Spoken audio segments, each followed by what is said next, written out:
So the question is, why did flights heading to Asia from Europe stop in Alaska? And they used to do the same too, coming from Asia to the US. When I worked at JFK, I worked there around 1988 to like 1992.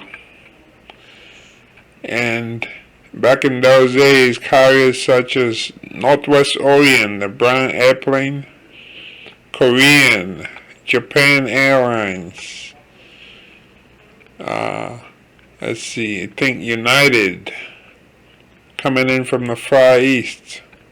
They all stopped in Anchorage, Alaska, refuel, especially like flights coming in, people coming in from the Philippines, usually used to come in Northwest. And they all went through Anchorage, Alaska. So that used to be a very, very long flight.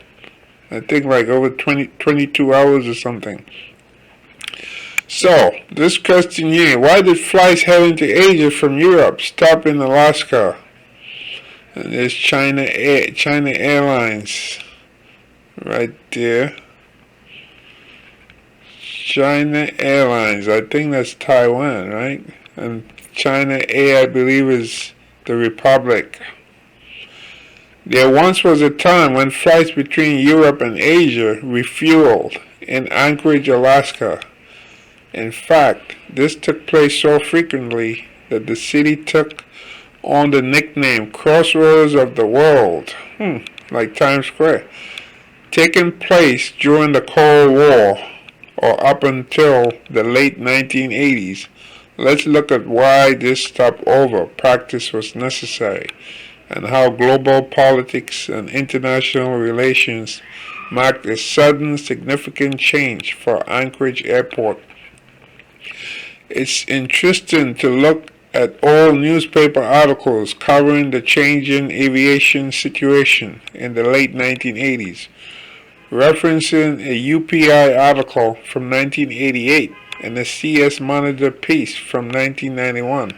It's clear that operations would change drastically for Ted Stevens International Airport, known only at the time as Anchorage Airport.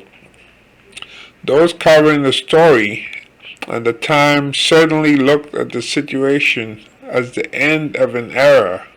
What was this all about? Right? The closed-off Soviet Union and overflight rights. The airspace above any country is logically governed and controlled by the government beneath it. States have the right to grant overflight rights to airlines from other countries and have the same ability to deny these rights for whatever reason they can justify. For an interesting application of this concept in current times, we only need to look at the Qatar blockade, right, which has been in place since 2017. The passage below is how the United Nations, International Civil Aviation Organization defines right of overflight.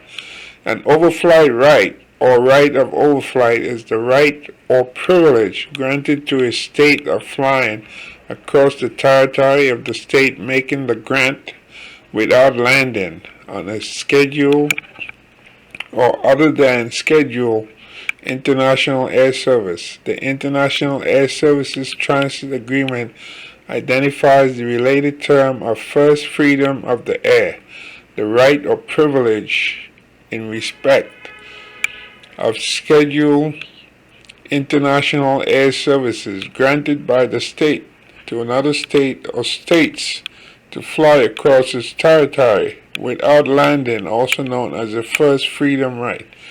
To make a long story short, the closed-off Soviet Union, its behavior and attitude with the West, characterized by the term Iron Curtain, denied overflight rights to many international airlines.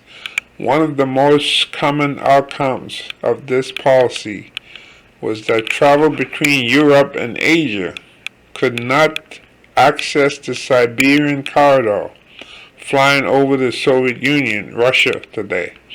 In the absence of geopolitical factors, this would be the most efficient way to fly between two regions of the world. See?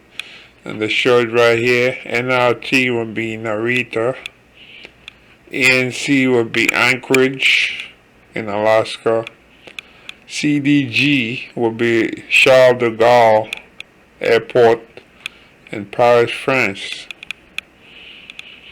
And I know these terms because when I went to the airport and I looked through the manifest and the airlines and so forth, where they're coming from, these were common. You used to see this all the time. NRT, Narita, Charles de Gaulle.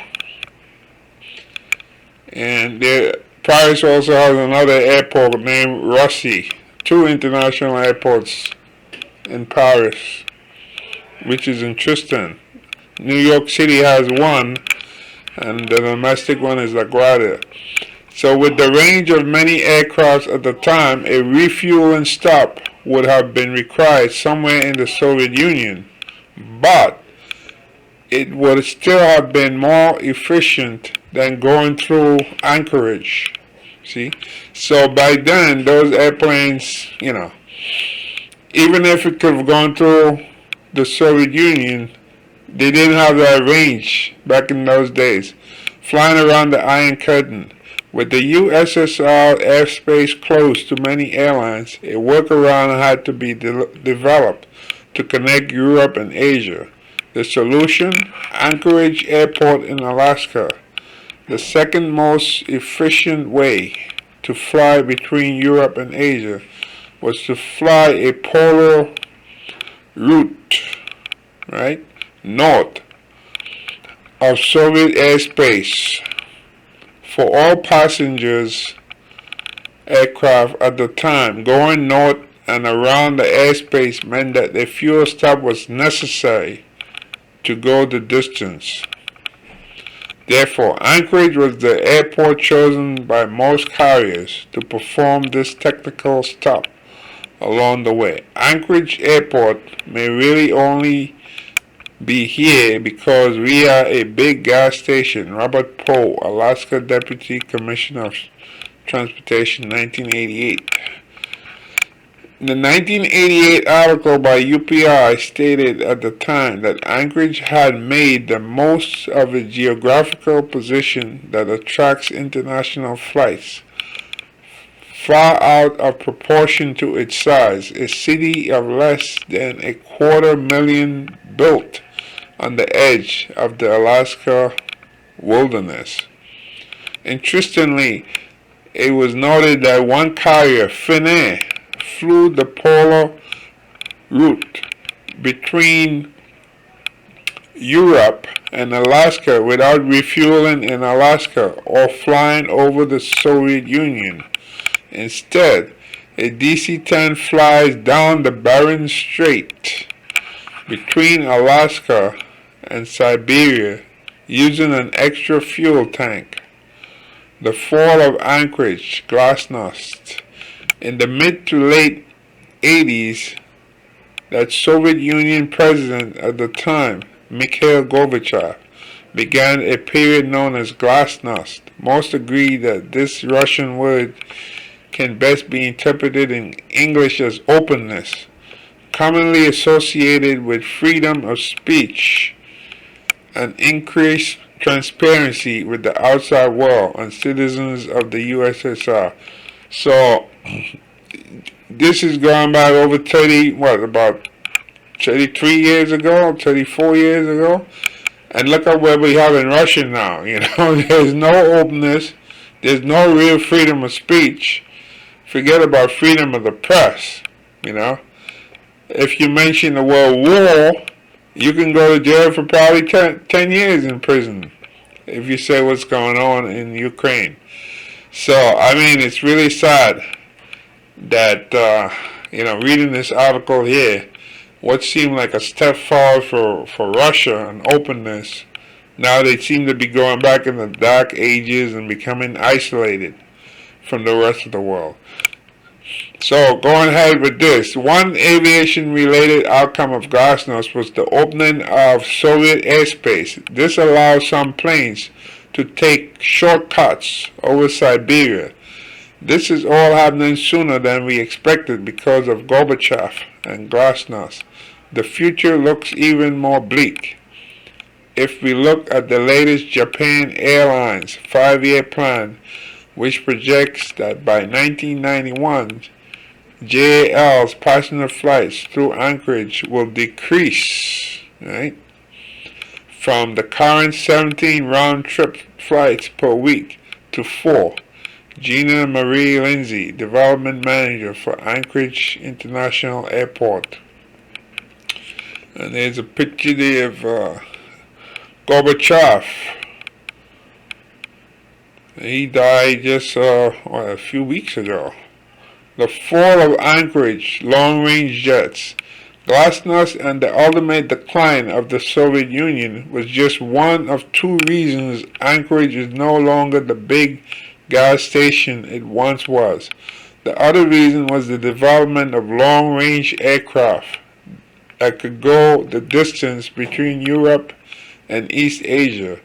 Sources note that Japan Airlines, Air France, British Airways, KLM Royal Dutch Airlines, Scandinavian Airlines, and British Caledonia moved to operate 16 round-trip flights weekly between Europe and Asia that previously stopped in Anchorage.